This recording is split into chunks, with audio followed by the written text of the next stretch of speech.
Hello and welcome to Think Share. My name's Zach, here to bring through the thinking about, sharing about, talking about, listening to, reading about that doesn't belong on a standardized test. If you're new to the channel, I invite you to subscribe. Recently, I've been listening to a new podcast, Lewis Howes, and he recently had someone onto his on his podcast that was talking about being neutral and having a neutral state. Hey, Blake.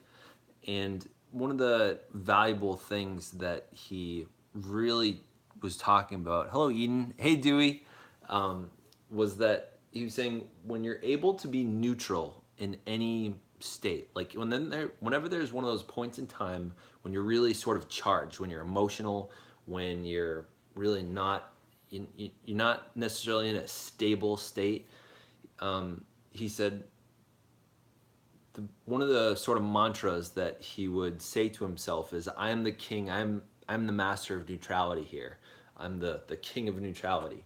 And when he does that, the goal is to keep a sort of neutral state of emotion. Because I think a lot of us have we're either driven by emotions, or we let emotions drive us. Did I say that right? Some of us, our emotions drive us. Some of us, we use emotions to have a greater life experience.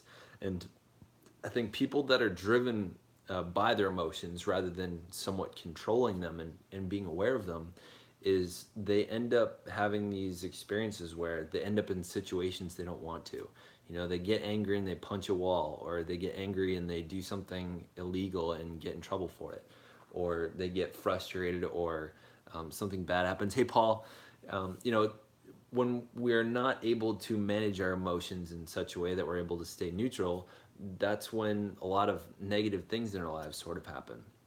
So one of the things I was trying this mantra out the other day, because I was just having a sad moment, and I said, I don't have to make this mean something bad about me. So thank you, Levi.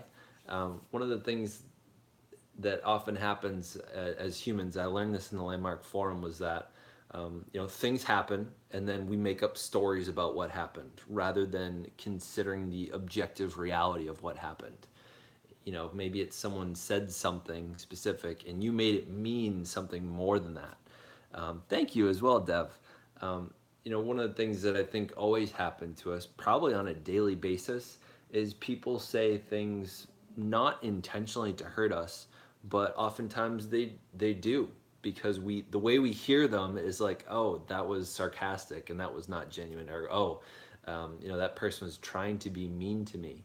And oftentimes it's never that way. Most people don't care enough to really try to hurt or boost their feelings every day.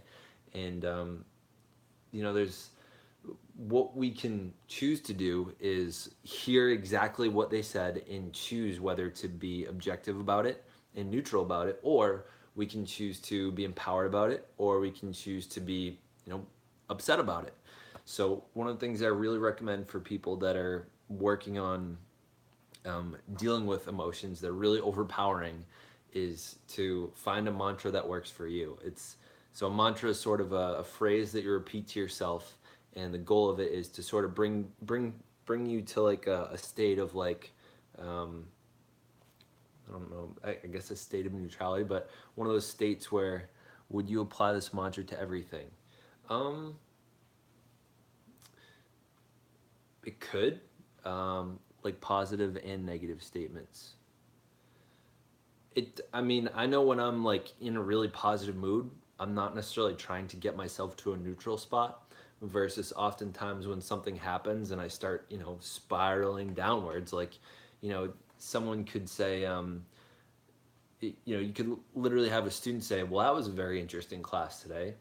And you could take that to mean like, oh, like they didn't learn anything, or oh, I'm a bad teacher, or oh shoot, like I must have really offended them.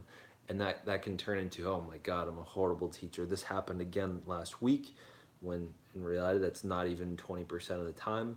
And it's like, you can just spiral downwards into this like negative hole. So I usually use this sort of goal of neutrality more so for when I'm in a negative spot. I think the human goal on a daily or momently basis is to be in a happy, positive, empowered state.